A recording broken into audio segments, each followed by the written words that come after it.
Tem que fazer essa sequência. Beleza, agora vai para a apresentação, apresentar a tela inteira, né? Vou escolher aqui, beleza, e vamos lá.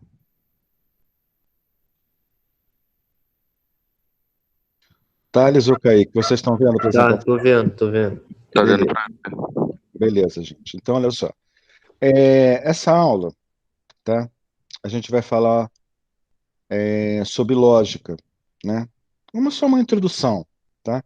Basicamente, eu vou falar sobre falácia, analogia, dedução e indução. Dedução e indução nós vimos naquela aula de ciência, como a gente viu o método dedutivo e o método indutivo, tá? Então é analogia e falácia, porque essa matéria de lógica que é dada pela filosofia, ela cai em todas as provas do Enem. Alguma questão sempre tem, mas além disso, quem for estudar direito, for querer ser policial, militar, qualquer coisa assim, vai precisar estudar lógica, né?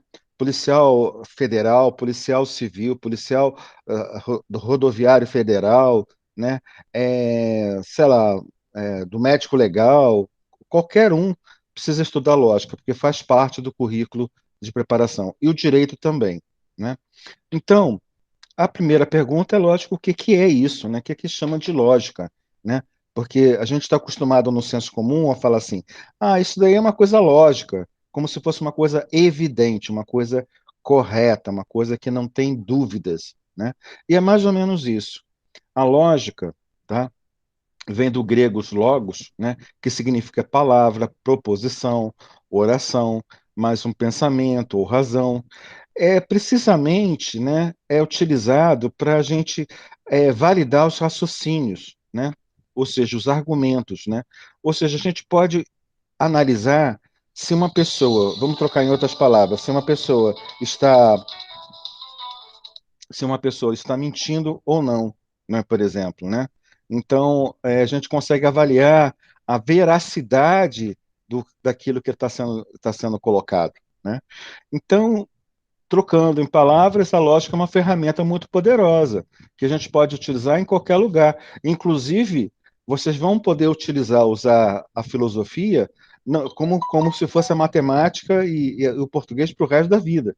Porque se a filosofia dá a capacidade de vocês descobrirem quem é que está falando a verdade ou não, ou seja, quem é que está mentindo, é lógico que a gente vai usar em todo lugar, né? E é mais ou menos isso que o estudo de lógica vai dar para gente, tá? Então vamos passar para o próximo, tá? Bom, quando é que surgiu? A lógica surgiu. Só um instantinho que eu vou.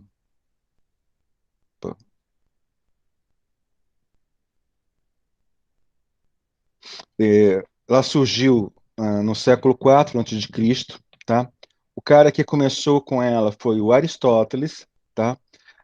Na verdade, ele começou a estudar a lógica com uma forma de entender como aquilo poderia ajudar os filósofos, né? Ou seja, estudar como aquilo poderia ajudar quando o filósofo tentasse fazer algum tipo de construção, algum tipo de argumento que tivesse uma contradição. O que é contradição? É uma coisa que você está se contradizendo, ou seja, uma coisa que está dando uma falha, um erro, né? Então, quando é que ele começou? O que é que ele fez para isso? Né? Aristóteles, lembrando, Aristóteles foi aluno de Platão, Platão foi aluno de Sócrates, tá? Então, Aristóteles escreveu o órgão, tá?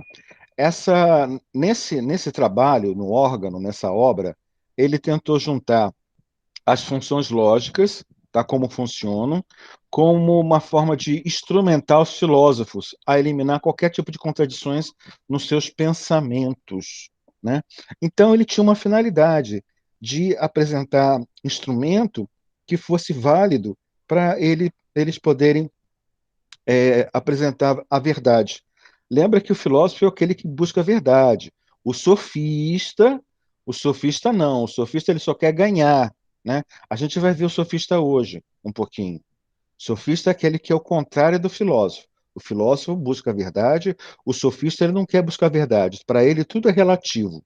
Ele quer buscar o quê? Ele quer buscar ganhar a discussão. Ele quer ganhar sempre a causa, ele quer ganhar qualquer coisa, né? Então, o sofista é o inverso do filósofo, tá? Enquanto o filósofo está buscando a verdade, o sofista está buscando o quê? Convencer os outros ou enganar as pessoas. E nós vamos ver como é que eles fazem isso. Os sofistas, eles usam uma coisa chamada falácia, tá? Então, Aristóteles, tá? Foi esse cara primeiro que estudou a lógica. E ele escreveu nesse texto chamado Órgano, tá bom? Então, de novo, nós estamos aprendendo lógica, né? Alguns conceitos básicos, e nós vamos ver mais o quê? Analogia, falácias, vamos ver a indução e a dedução. Tem mais um assunto, mas é um assunto que eu nem só vou citar, não vou nem tocar ainda nessa aula de hoje, tá bom? Vamos passar para o próximo slide. Lembrando, os slides, a apresentação, vão ser só para vocês que estão participando, que pelo menos responderam a atividade de que se vão ou não participar das aulas, né? Porque eu vou disponibilizar a aula gravada para todo mundo, para a turma inteira, mas o material de consulta, que pode até ser inclusive usado na hora de uma prova, vai ser só para vocês que participaram e estão respondendo as atividades. Não vai ser mais para todo mundo, tá bom? Porque eu não acho justo o aluno que nem responde atividade, nem participa, nem vê aula, nem nada, ele receber o material e na hora da prova ele consultar e fazer uma prova boa e vocês não, tá? Então só vocês vão receber, tá? Eu estou tentando ser mais justo agora, sim, tá bom? Bom, e na prática? Para que serve a lógica, afinal, na prática, né? Bom, se é um instrumento para descobrir a verdade, então ela vai conseguir dar uma validade para a gente de algumas coisas. Vamos ver, então, um exemplo. Vamos ver. Na prática, a lógica, ela nos ajuda a organizar o nosso pensamento, o nosso raciocínio, né? Isso vai desde coisas como uma frase simples, por exemplo, vamos ver uma frase simples. Aqui é a morte de Sócrates, tá? Não sei se vocês estão vendo aqui, é quando ele foi obrigado a tomar cicuta, o veneno, né? E se matar. Então vamos lá. Todos os homens são mortais. Sócrates é homem. Logo, Sócrates é mortal. Parece fácil, é lógico, mas isso aqui tem um encadeamento universal. Tem um encadeamento de uma dedução, de uma premissa universal, uma premissa particular e uma conclusão universal. Nós vamos ver isso mais à frente. Tá? Vamos ver mais um exemplo. Por exemplo, a terceira lei de Newton. Tá? A terceira lei de Newton, tá, ela diz o seguinte, né, vocês já estudaram isso em física. A toda ação há sempre uma reação oposta e de igual intensidade. Ou as ações mútuas de dois corpos, um sobre o outro, são sempre iguais e dirigidas em direções opostas. Olha, na hora que a gente faz isso, né, na hora que ele construiu esse argumento, né, esse é um argumento lógico. Ele usou o raciocínio lógico para poder trabalhar isso. E isso foi muito fácil da gente entender. Então, a gente pode usar a lógica para coisas simples e para coisas mais complexas também. Então, a gente, inclusive, como eu falei para vocês, no nosso dia a dia, no dia comum, a gente vai descobrir que a gente pode usar a lógica para descobrir quem é que está dizendo a verdade para a gente, ou quem é que está mentindo, por exemplo. Vamos passar para o próximo slide. Quais são os elementos que nós vamos ver nessa apresentação hoje? Tá? Então vamos ver. A gente vai ver a analogia, vamos ver a dedução, segundo. Terceiro, a indução. Dedução e indução nós já vimos no método indutivo e no método dedutivo, que são os dois métodos usados pela ciência. Nós vamos ver falácias, que são importantíssimas, a gente vai se dedicar mais nessa apresentação a falar sobre as falácias, né? E conectivos lógicos, que eu estou só citando para vocês, tá? Porque são tabelas de verdade e uma parte mais complexa, eu não sei se eu vou aprofundar muito, mas se alguém precisar, quiser, pode me perguntar que a gente vai aprofundar, tá bom? Muito bem. Então, vamos ver a primeira delas. O que é uma analogia? Olha, analogia é uma comparação entre duas coisas. E a gente, por comparação, a gente tira conclusões. Então, vamos ver.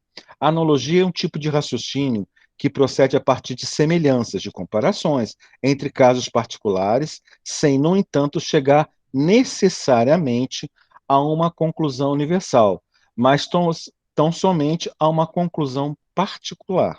Por exemplo, minha mãe estava com dor de cabeça, tomou Cabeçol, sei lá, um remédio, vamos inventar isso, e ficou curada. Logo, quando eu estiver com dor de cabeça, também tomarei Cabeçol e ficarei curado. Correto? Está correto, tá?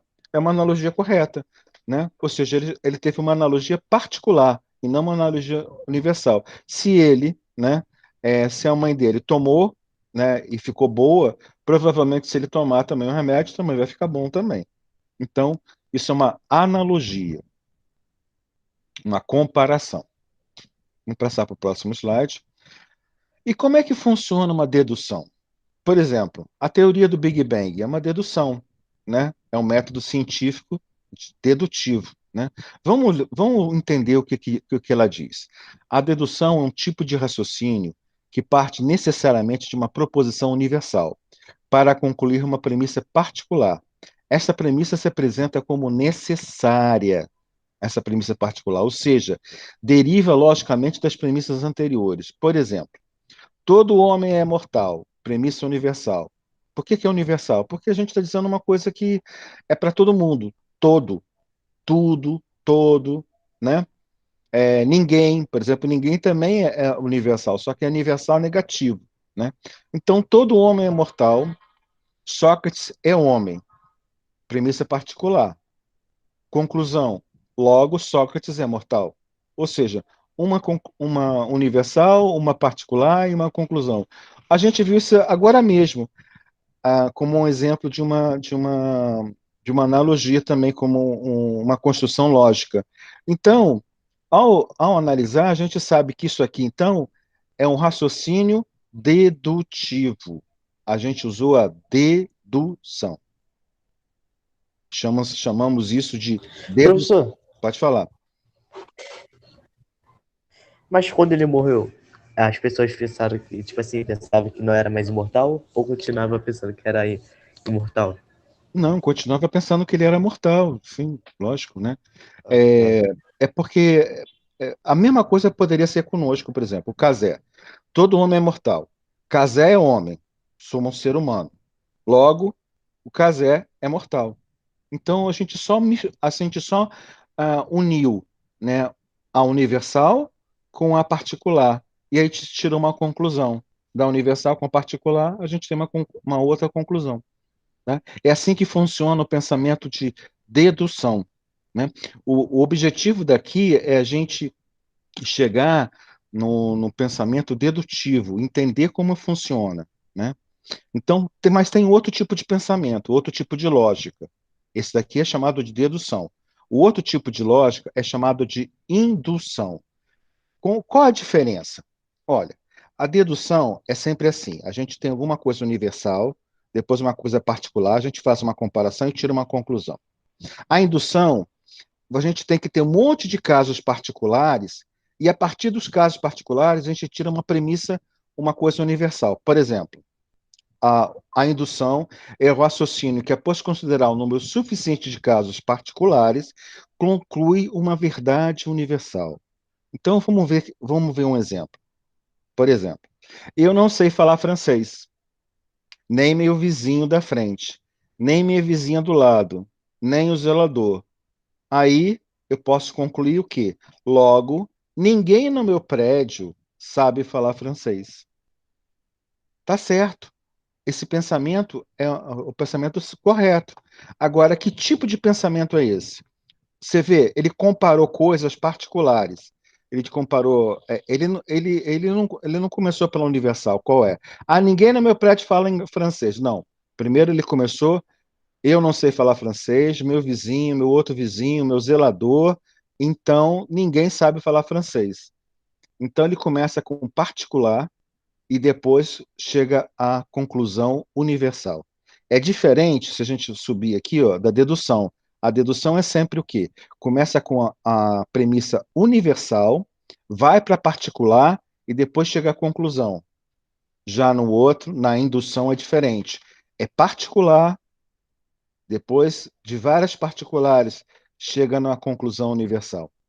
A conclusão universal, gente, quando a gente fala universal, é uma conclusão geral, tá? Eu vou até mudar um pouco esse nome para vocês poderem se habituar melhor, né? Uma conclusão geral, uma conclusão maior, né? Então, por exemplo, se eu não sei falar francês, o meu vizinho não sabe, o outro vizinho não sabe, o zelador não sabe, ninguém no meu prédio sabe. De uma forma geral ou universal, ninguém no meu prédio sabe falar francês. Tá bom? Vocês podem substituir esse universal que eu estou falando pela palavra geral. Muito bem, mas agora nós vamos ver o assunto mais importante que a gente vai ver dessa apresentação aqui, que são as falácias. Bom, falácias, tá? Elas existem também, os raciocínios ou argumentos que são chamados de falácias, tá? Que são os incorretos. A dedução é um argumento correto, a indução é um argumento correto, a falácia não, é um erro, né? São argumentos incorretos, que podem levar pessoas ao erro. Em geral, esses argumentos possuem falhas na forma ou no conteúdo, ou seja, possuem mentiras, não possuem verdades o tempo todo.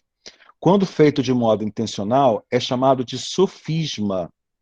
Olha só, então se você faz uma construção errada, um pensamento errado, que você não pode concluir aquilo que você quis concluir, mas você não teve a intenção de fazer isso, você fez uma falácia. Mas se você teve a intenção de tentar enganar alguém, aí não é uma falácia, é um sofismo, tá? Por exemplo, Deus é um ser onipotente, ou seja, potência máxima. Onipotente significa que tem todo o poder, poder absoluto. Sendo assim, tudo pode fazer. Sabendo disso, seria possível a Deus fazer uma pedra que nem mesmo ele seria capaz de levantar? O que vocês acham? É uma falácia. É uma falácia. Como é que ele pode fazer uma coisa que ele mesmo não pode fazer, se ele pode fazer tudo? Olha só a contradição. Vamos ver de novo. Ó. Deus é um ser onipotente, tem o poder máximo, poder absoluto. Sendo assim, né, tudo ele pode fazer qualquer coisa. Então ele poderia fazer uma pedra que nem mesmo ele poderia levantar? Lógico que não, porque ele pode fazer tudo, então ele pode levantar qualquer pedra, porque qualquer coisa para ele é possível. Ele não pode impor uma limitação a ele mesmo. Interessante, né? Vamos ver como é que são esses erros. Como é que são esses erros? Falácias são erros. Vamos ver. São três maneiras de errar. Primeiro, quando você está raciocinando errado ou raciocinando mal, mas você tem as informações corretas, ou os dados corretos, ou dados verdadeiros. Mas quando você está raciocinando bem, mas você tem os dados falsos, ou seja, os dados mentirosos, os dados incorretos. Outra forma de você errar, né, é quando você está raciocinando errado mesmo e está com os dados errados mesmo, os dados falsos, né?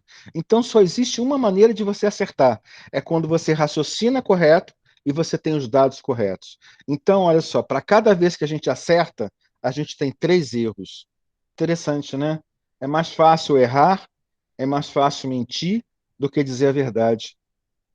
A gente poderia concluir isso, né? Vamos ver mais um slide mais à frente, um instantinho. Vamos ver agora a diferença entre você querer enganar, fazer uma falácia, e você fazer uma falácia sem você perceber. Quando a gente faz uma falácia e é involuntário, tá? A gente está repetindo o que a gente ouviu sem a gente entender, tá? A gente fez uma falácia. Agora, quando você faz isso planejadamente, você tem a intenção de enganar uma outra pessoa, você quer realmente construir uma falácia, isso não é chamado falácia, isso é chamado de sofisma. Sofisma porque vem dos sofistas. Sofistas eram aqueles que eram contrários à filosofia, contrários à verdade. Eles só queriam ganhar as causas, ou seja, enganar as pessoas e vencer. Tá? Vamos ler aqui umas observações que eu coloquei aqui para vocês. Note que certas falácias estão cristalizadas em certos grupos e são repetidas e consagradas no seu discurso, que dificilmente terão sua falsidade reconhecida. Gente, isso são questões da cultura. Tem coisas que nós falamos da cultura que estão consagradas na cultura que nós não reconhecemos que são falácias, né? A gente também pode falar sobre questões religiosas, políticas, esportivas também, né? Em se tratando de assuntos religiosos, por exemplo, né, isso se complica, pois o que é uma falácia para um pode não ser para o outro, pode ser uma verdade para um e pode não ser para o outro. Então, fica difícil. A religião, por exemplo, a gente não pode analisar sobre a questão da lógica, sobre a questão filosófica. A filosofia não poderia usar a lógica para poder analisar a religião, que a religião é uma questão de fé, ok? Vou passar para o próximo, tá? Próximo slide. Vamos ver uma falácia muito famosa, a da dicotomia. Como é que é isso? É o seguinte: a pessoa chega e diz o seguinte, por exemplo, né? Olha, ou você está do meu lado, ou você está do lado do inimigo. Será que é só isso? Será que eu não posso estar do lado, né, por exemplo, do neutro, ou o lado da justiça, ou o lado da vítima? Vamos supor que tivesse uma terceira pessoa que fosse uma vítima dos dois, né? Então, eu estou do lado da vítima? Eu não sei. Ou seja, não existem só dois lados, existem muitos lados, né? Mas as pessoas colocam isso como uma dicotomia e dizem, então, é assim. Quer ver um outro exemplo? Falando de Bíblia, falando de religião. Mas é uma falácia, tá? A Bíblia alega ser a palavra de Deus e sem erros. Correto. Se você achar um erro nela, então ela tem de estar totalmente errada. Não, não necessariamente, né? Então é uma falácia também, né? Isso, esses dois exemplos, ou você está do meu lado ou você está contra mim, né? Quando as pessoas falam, né? É uma falácia.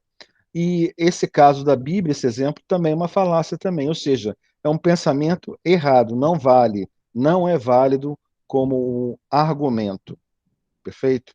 É isso que é uma falácia. Mas lembrando que falácia se constrói involuntariamente. Se você tem a intenção de enganar alguém, você está fazendo um sofismo. É diferente. Vamos ver uma outra aqui, uma outra falácia.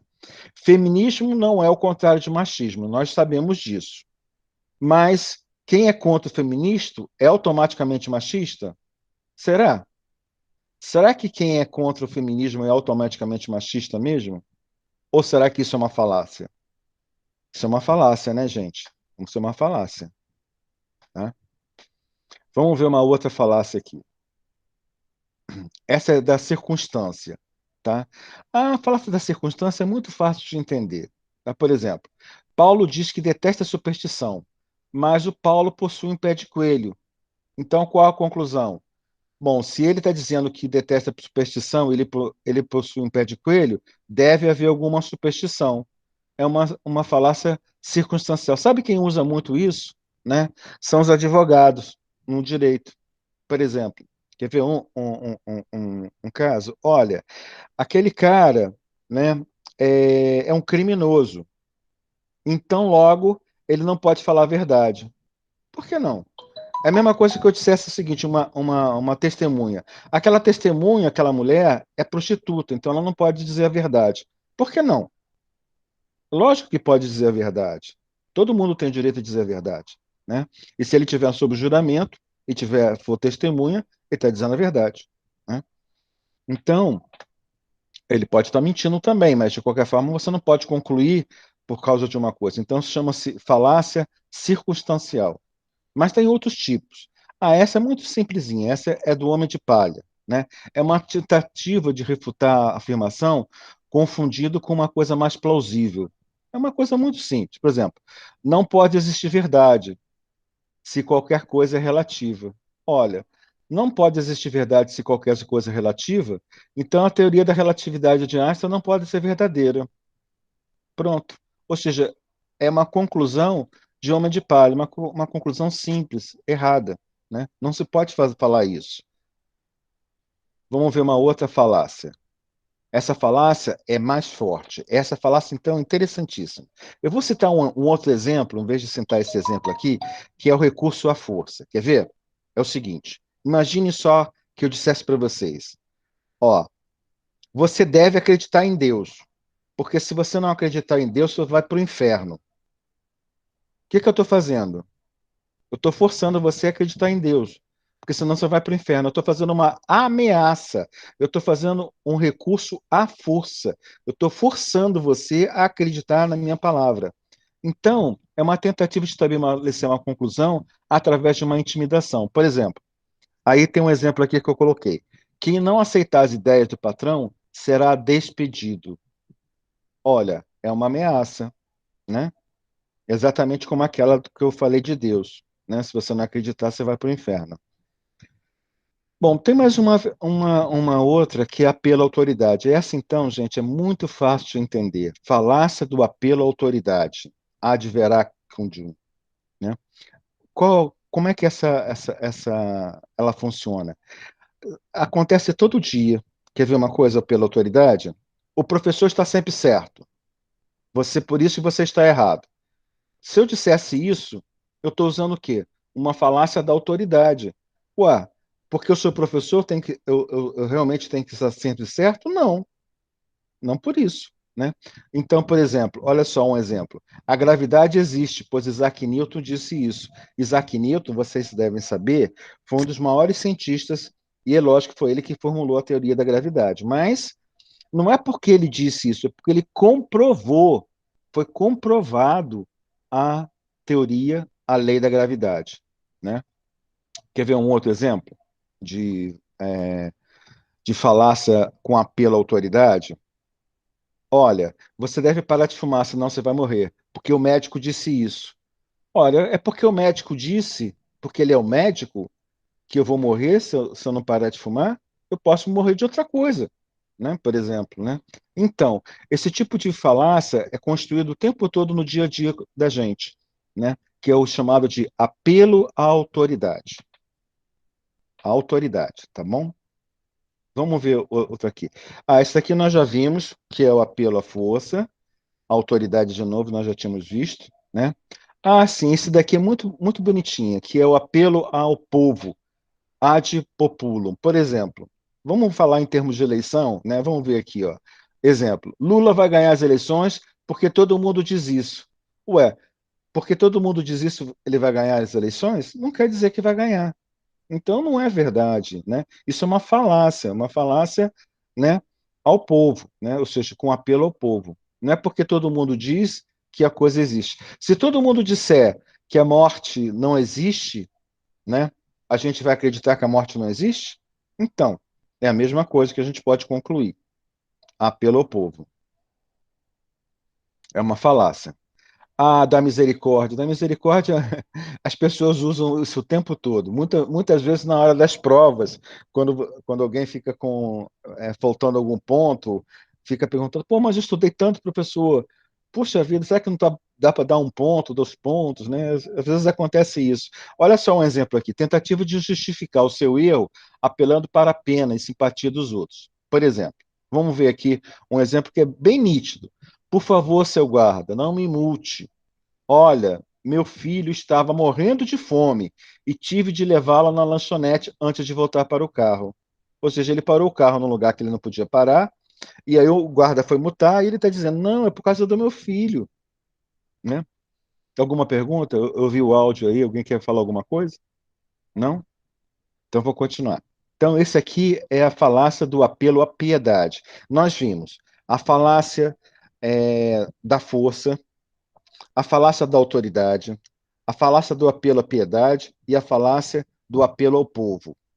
Cada uma delas tem uma característica diferente. Tudo isso vai estar no material para vocês lerem depois com calma e fixarem. Tá? Então, nós estamos vendo, basicamente, falácias. É isso o assunto da aula de hoje, falácias.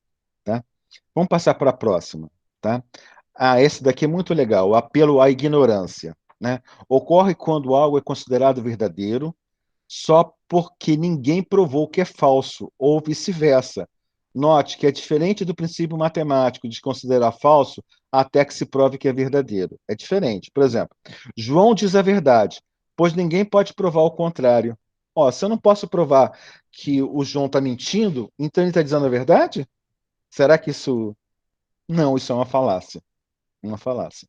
Lembrando, a gente só chama isso de falácia se eu fizer isso inconscientemente. Se eu falar alguma coisa desse jeito, inconsciente. Se eu tenho a intenção de enganar os outros com essa construção errada, eu estou fazendo o quê? Um sofismo.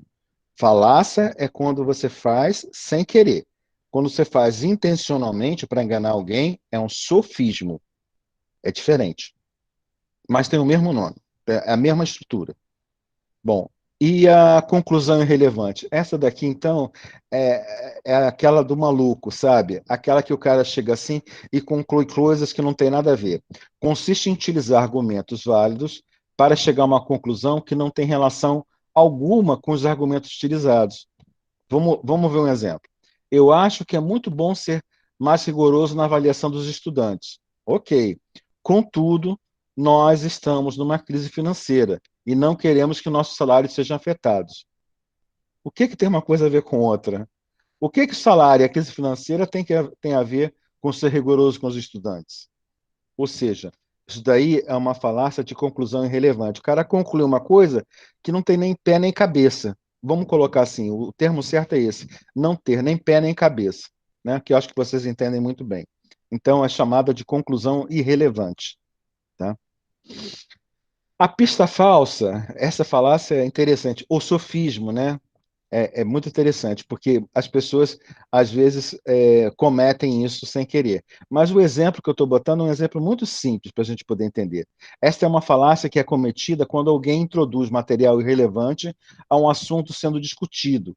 E então a atenção de todos é divergida para os pontos feitos, para uma conclusão diferente daquilo que ele devia concluir.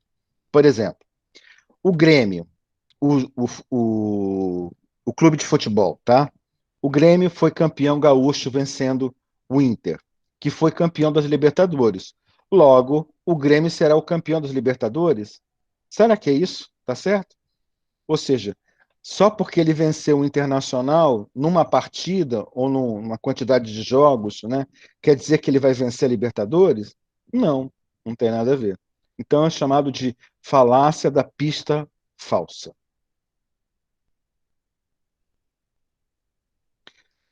Raciocínio circular é muito simples, essa falácia, tá?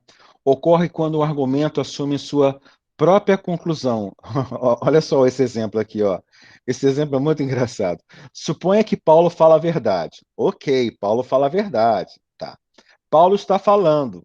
Logo, Paulo está falando a verdade. Por quê? Porque eu supus que o Paulo está falando a verdade. Ou seja, não tem nada a ver uma coisa com outra, né?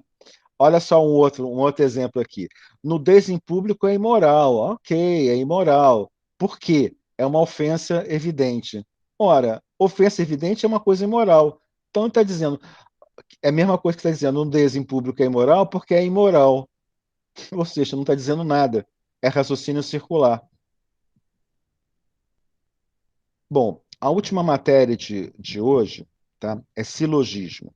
Tá? Silogismo, gente, é o seguinte: é uma palavra que eu queria apresentar para vocês. Está começando, gente. Eu vou repetir de novo isso. A gente vai ver isso nas atividades online, né? E se Deus quiser, quando a gente tiver aula presencial também. O silogismo é um termo filosófico com o qual Aristóteles designou a argumentação lógica perfeita. Então, silogismo é uma coisa que significa. Bom, se ele tem silogismo, aquilo está perfeito, aquilo está certo, é uma construção verdadeira. Então a gente tem silogismo, que são as deduções, as induções, que são coisas verdadeiras. Temos as falácias e os sofismas, que são coisas falsas, né? Sendo que a falácia são coisas falsas sem intenção, e os sofismas são a mesma coisa, coisas falsas com intenção, né? Então, identificamos um silogismo como um conjunto de proposições encadeadas com o objetivo de inferir algo, ou seja, concluir alguma coisa válida através de proposições. Ou seja, silogismo é uma coisa vamos colocar, trocar em miúdos, verdadeira. Silogismo é uma coisa verdadeira, é uma coisa autêntica, é uma coisa aceita. Então, silogismo, você pode, se você quisesse fazer uma analogia, vamos usar aquela palavra analogia, é uma verdade. Perfeito? Eu vou interromper aqui, né? A preposição a gente não vai ver agora. Vamos voltar para a nossa apresentação. Aqui, vou interromper a apresentação também. Ok? E vou fechar a gravação aqui também. Interromper a gravação, tá?